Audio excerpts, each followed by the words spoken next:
नमस्कार दोस्तों, आपका मेरे इस चैनल में स्वागत है। मैं आज टॉपिक लेने वाला हूँ फैटी लीवर। आज आम समस्या है फैटी लीवर। सभी जानते हैं कि फैटी लीवर क्या होता है। लीवर एक चयापचय क्रिया वाला, मतलब जो मेटाबॉलिज्म है शरीर में, उसका एक महत्वपूर्ण अंग है। मतलब पूरे शरीर में जितने भी वाइटल ऑर्गन्स है उसमें से एक सेकंड नंबर का एक मेजर वाइटल ऑर्गन्स जो मेटाबॉलिज्म करता है, जो चयापचय करता है शरीर के अंदर, और शरीर की टॉक्सिसिटी को कम करने में और शरीर की टॉक्सिसिटी को बाहर निकालने में जो बहुत बहुत महत्वपूर्ण अंग रखता है या कार्य करता है, वो है लीवर। और ये लीवर धीरे धीरे हम जो डाइट करते हैं या खाना पीना रहता है या अल्कोहलिक हैबिट्स रहती है, इसकी वजह से डे बाय डे डैमेज होता है। और इस डैमेज होने की वजह से हमें फैटी लीवर जैसे प्रॉब्लम देखने को मिलते हैं। तो ये फैटी लीवर कितने तरह का होता है? तो जनरली दो टाइप का फैटी लीवर होता है, एक अल्कोहलिक फैटी लीवर और दूसरा नॉन अल्कोहलिक फैटी लीवर। अब ये अल्कोहलिक फैटी लीवर आपको सभी को मालूम है कि अल्कोहल पीने की वजह से या ज़्यादा क्वांटिटी में अल्कोहल पीने की वजह से होता है। जैसे अल्कोहल पीने से फैटी लीवर होता है, वैसे ही नॉन अल्कोहलिक फैटी लीवर जो होता है, हमारा खाना पीना जिस तरह का होता है, मतलब pizza, burger, sandwich, fast food, junk food या bad dietary habits. Even though अकेले बैड डाइटरी हैबिट्स बोलने से अच्छा हमारे बायोलॉजिकल क्लॉक जो होते हैं, मतलब जो खाने पीने के टाइमिंग्स होते हैं, जैसे हम कभी 11 बजे खाते हैं, कभी 12 बजे खाते हैं, कभी 1 बजे खाते हैं, कभी 7 बजे खाते हैं रात को, कभी 9 बजे खाते हैं, कभी 11 बजे खाते हैं। तो ये जो टाइमिंग्स होते हैं, इसकी वजह से ना हमारे शरीर में जो बदलाव होते हैं, एक सेक्रेशंस होते हैं हमारे बॉडी में। जैसे हम कोई भी चीज़ खाते हैं तो उसके accordingly salival secretion, peptic juice secretions, ऐसे मल्टीपल सेक्रेशंस हमारे बॉडी में होते रहते हैं, जो टाइमली होते रहते हैं। तो ये अगर टाइम पे हम खाना नहीं खाते हैं, जो टाइम पे जैसे 11 बजे डेली खाना खाना चाहिए सुबह और रात को 7 बजे खाना चाहिए, तो उसकी जगह पे इधर उधर टाइमिंग्स होते हैं, तो उसके इम्पैक्ट्स हमारे शरीर पे रहते हैं और उसकी वजह से भी इवन तो फैटी लीवर हो सकता है। तो there are multiple reasons behind fatty liver. Out of that हम कुछ क्या करते हैं कि जो फैटी लीवर के बहुत सारे अलग अलग रीजंस होने के बावजूद फैटी लीवर कैसे होता है ये आपको पता चला है। अब ये फैटी लीवर कौन कौन से कंडीशन में हो सकता है और क्या क्या कॉम्प्लिकेशंस हो सकते हैं, इसके बारे में देखते हैं। तो फैटी लीवर ऐसा है कि जिसको बीपी है, जिसको डायबिटीज़ है, जिसको कोलेस्ट्रॉल है, जिसको किडनी के प्रॉब्लम्स है या बाकी दूसरे कोई प्रॉब्लम्स है, जो लाइफस्टाइल डिसऑर्डर्स है, तो ऐसे कंडीशन में आपको जनरली फैटी लीवर देखा जाता है। साथ साथ अगर आपको फैटी लीवर हुआ है तो इसके कॉम्प्लिकेशन में आपको कोलेस्ट्रॉल आ सकता है, मतलब जिसे डिसलिपिडेमिया बोलते हैं। तो आपको बीपी, हाई बीपी हो सकता है, हाइपरपोर्टल टेंशन हो सकता है, मतलब उसमें आपको हाई बीपी मिलेगा। इवन दो आप अगर ये करते हैं देखते हैं तो हार्ट के प्रॉब्लम्स भी आपको इसकी वजह से आ सकते हैं। Multiple disorders, multiple diseases, skin से लेकर असाइटिस तक के लेकर लिवर सिरोसिस तक के मल्टीपल डिसीजेस के कॉम्प्लिकेशन में हो सकते हैं। फैटी लीवर क्या होता है? तो डे बाय डे जो हमारा इंडाइजेशन होता है या टॉक्सिसिटी हमारे शरीर में जमा होती है, उसकी वजह से हमारे शरीर में लीवर में एक बदलाव आता है जिसमें एक फैट की परत जमते जाती है। डे बाय डे फैट की परत जमते जाती है। ये फैट की परत जितनी जमती जाती है उतना लीवर का साइज बढ़ते जाता है। तो इसमें सिम्टम्स क्या दिखाई देते हैं? तो आम कंडीशन में हम देखते हैं कि कोई सिम्टम नहीं दिखाई देता है जब तक उसमें कॉम्प्लिकेशंस लेवल पे ना जाए। तो ऐसे आप अगर फैटी लीवर वाले हैं तो आपको कोई भी सिम्टम नहीं दिखाएंगे। जैसे आम आज अगर इंडिया में देखते हैं तो हर तीसरा व्यक्ति, मतलब ऑलमोस्ट 30 से 33% लोग सफ़र कर रहे हैं फैटी लीवर से। अब वो ग्रेड 1 हो चाहे ग्रेड 2 हो, चाहे वो आफ्टर दैट लिवर सिरोसिस में जाए, तो एवरेज अगर हम निकालते तो हर एक तीसरा व्यक्ति कहीं ना कहीं फैटी लीवर से सफ़र कर रहा है। ऐसा क्यों हुआ है? तो हमारे जो मल्टीपल चीज़ें, डाइट है या अल्कोहल है जो मैंने पहले बताई, वो मल्टीपल चीज़ इसके लिए रिस्पॉन्सिबल है। तो ऐसे कंडीशन में हमें इसको कैसे जानना चाहिए कि हमें फैटी लीवर है या नहीं है? तो आपको क्लिनिकली ऐसा कुछ भी नहीं दिखेगा जिसमें हम बोल सकते हैं कि आपको फैटी लीवर है। बट अगर आप फाइब्रो स्कैन करते हैं, अल्ट्रासोनोग्राफी करते हैं जिससे हम सोनोग्राफी बोलते हैं, तो ऐसे कंडीशन में सोनोग्राफी में आपको दिखेगा कि ग्रेड 1 फैटी लीवर है या ग्रेड 2 फैटी लीवर है। फाइब्रो स्कैन करते हैं तो उसमें आपको पता चलेगा इन्फ्लेमेशन है या नहीं है, या ग्रेड 1 है, ग्रेड 2 है, उसकी क्लैरिटी किस लेवल पे है। बेसिकली ये फाइब्रो स्कैन क्यों करना चाहिए?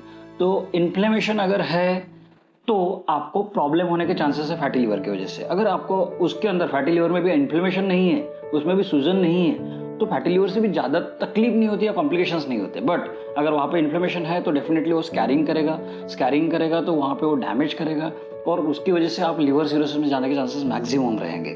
तो तो ऐसे कंडीशन में लिवर सिरोसिस में कितने लोग जा सकते हैं? तो अगर आप 100% फैटी लिवर वाले प्रॉब्लम से है तो उसमें से 8 to 10% पीपल्स है जो फैटी लिवर से लिवर सिरोसिस में जा सकते हैं। इसमें फैटी लिवर अकेले यही कंडीशन में होता है तो हेपेटाइटिस बी, हेपेटाइटिस सी भी रिस्पॉन्सिबल होता है जिसकी वजह से फैटी लिवर हो सकता है। अब ये फैटी लिवर जो है आपका, ये आप किस तरह से ठीक कर सकते हैं या ठीक होता है क्या, इसको कैसे डायग्नोस करना है? तो डायग्नोस करने के लिए मैंने बताया पहले ultrasonography is the best way, दूसरा fibroscan of sonography is the best वे।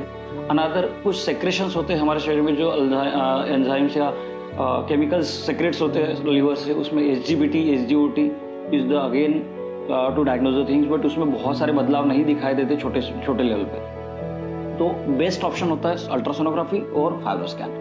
अब इसके सिवा हम इसको जान दें कि हमें फैटी लिवर है, फैटी लिवर ग्रेड 1 है, फैटी लिवर ग्रेड 2 है, या जो भी प्रॉब्लम्स हैं हम जान गए, अब इसको ठीक कैसे करना है? क्या ये नॉर्मल हो सकता है? क्या 100% ठीक होता है क्या? तो हाँ, डेफिनेटली 100% फैटी लिवर ठीक होता है। ग्रेड 1 भी होता है, ग्रेड 2 भी होता है, इवन तो लिवर सिरोसिस तक गए तो वो भी रिवर्स होता है, बट ये आयुर्वेदा में होता है। अब ये क्यों होता है मैंने बताया आपको, डाइटरी पैटर्न से। इसके सिवा जो हम बहुत सारे मेडिसिन खाते हैं, मतलब जैसे कभी बुखार आ गया, कोई बड़ी बीमारी होगी, कुछ आप एडमिट रहे हॉस्पिटल में, तो ऐसे कंडीशन में 8 से 10 दिन या 15 दिन तक के आपको हायर एंटीबायोटिक दिए गए, हायर पेन किलर्स दिए गए, हायर स्टेरॉइड्स दिए गए, तो ये आपके लीवर को और डैमेज करते हैं। तो ऐसे कंडीशन में बहुत जरूरी होता है लीवर का इमीडिएट लेवल पे क्लींजिंग कराना, या इमीडिएट लेवल पे लिवर टॉनिक लेके उसको क्लियर करना, अदरवाइज वो आपको फर्दर कॉम्प्लिकेशंस में डाल देता है। तो फैटी लिवर ठीक करने के लिए क्या क्या उपाय और क्या क्या करना चाहिए, मैं कुछ जड़ी बूटियां बता रहा हूँ जो घर में फैटी लिवर ठीक करने में आपको अच्छे से काम करेगी। पहली जड़ी बूटी है कुटकी। दिस इज कुटकी, जिसका लैटिन नेम है पाइकोरिजा कुरु। तो ये कुटकी ऐसी है, अगर 4 से 5 कुटकी के टुकड़े आप एक गिलास पानी में डालते हैं और वो पानी आप 8 से 10 घंटा वैसा का वैसा ढक के रख देते हैं। उसके बाद में वो ढका हुआ पानी 8-10 घंटे के बाद में निकालते हैं, छानते हैं, और वो पानी, सुबह का पानी शाम को पी लेते हैं और शाम का पानी रखा हुआ सुबह को पी लेते हैं। ऐसा डेली करते हैं तो श्योर शॉट आपका फैटी लिवर 3 महीने से 6 महीने में जाएगा, श्योर शॉट जाएगा। इसके सिवा और क्या काम करता है? तो और काम करता है भूमि आमल की, जिसे भूई आवड़ा कहा जाता है। ये भूमि आमल की एक छोटी सी वनस्पति होती है, आपके घर के बाहर आपको इजीली मिल जाएगी, आपके आंगन में मिल जाएगी, जिसमें एक पत्ती होती है छोटी, उसमें छोटे छोटे नीचे से आंवले लगे होते हैं। ये भूमि आमल की का आप पंचांग, मतलब जड़ के साथ में उसको उखाड़ लीजिए, उसको आप पानी में डालिए, उसको धो लीजिए और उसको मिक्सी में डाल के उसका जूस निकाल लीजिए, और वो जूस 4 चम्मच से 6 चम्मच डेली खाली पेट लेंगे 21 दिन तक के, या थोड़ा ज़्यादा भी ले सकते हैं आप। तो इससे भी 100% फैटी लिवर ठीक होता है।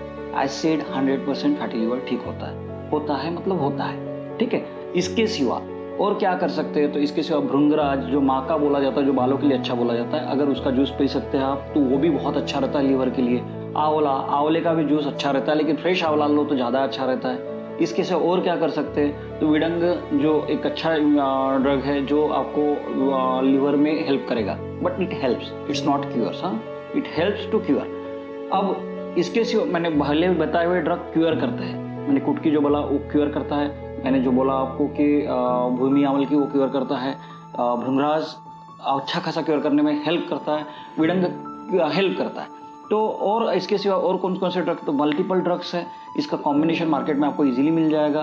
कर्कट श्रृंगी है, महाश्रृंगी है। इसके सिवा आप अगर लीवर में जाते हैं तो आपको शरपुंखा एक ड्रग होता है जो लीवर के साथ में स्प्लीन का भी क्लींजिंग करता है, स्प्लीन को भी ठीक रखता है। लीवर तो करता ही करता है, फैटी लीवर को तो कम करता ही करता है, स्प्लीन को भी क्लीन करता है। तो ऐसे मल्टीपल ड्रग्स का कॉम्बिनेशन आपको मार्केट में इजीली मिल सकता है। मार्केट में हम लोग जो यूज़ करते हैं, जैसे कालका लीवर सिरप, मरमा आयुर्वेदा का कालका लीवर सिरप करके हम लोग जनरली वो यूज़ करते हैं, जिसमें पूरे के पूरे प्रिपरेशंस रखे गए।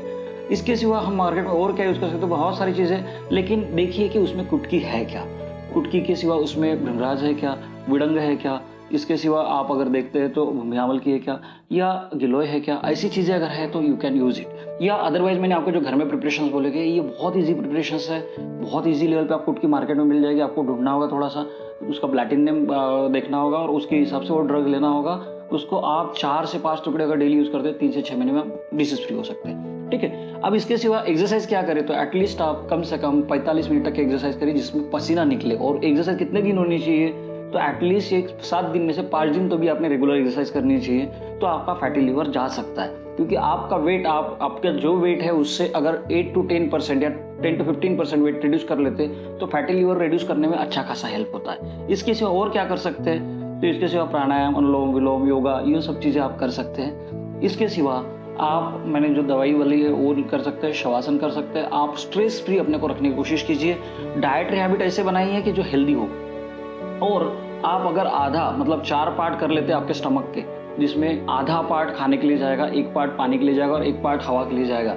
ऐसा अगर डाइटरी पैटर्न्स मेंटेन करते हैं, सुबह का खाना 11 बजे से 12 बजे के बीच में रखते हैं, रात का खाना 7 बजे के या 8 बजे के पहले करते हैं, पानी आधा घंटा बाद खाने के पीते हैं, पानी आधा घंटा पहले पीते हैं या बीच बीच में घुट-घुट पीते हैं, खाना खाने के इमीडिएट बाद पानी नहीं पीना, खाना खाने के इमीडिएट पहले पानी नहीं पीना, ये सब चीज़ें करते हैं तो आपका फैटी लिवर 100% ठीक होता है और फैटी लिवर के कॉम्प्लिकेशंस टाले जा सकते हैं। फैटी लिवर के कॉम्प्लिकेशंस अगर होते हैं तो जिसमें लिवर सिरोसिस होता है, और लिवर सिरोसिस हुआ तो liver replacement is the solution ऐसा बोला जाता है, लेकिन डेफिनेटली लिवर सिरोसिस के सिवा भी लिवर सिरोसिस में असाइटिस जैसे कंडीशन में भी वो रिवर्स किया जा सकता है। ऐसे मेडिसिन है कि वो उसको पूरी कंप्लीटली रिवर्स करने की ताकत रखते हैं। थैंक यू, धन्यवाद। मेरा चैनल आप सब्सक्राइब करें। आप बताएं कि आपको नेक्स्ट इसमें क्या चाहिए। आप बताएं कि आपको और इसमें क्या सॉल्यूशन चाहिए। आप क्वेश्चन कर सकते हैं, मैं आपको डेफिनेटली कोशिश करूंगा कि मैं हर क्वेश्चन का आंसर दूं और आपको मैं मदद कर सकूं कि आप हर प्रॉब्लम को घर के घर में कैसे ठीक कर सकें। धन्यवाद।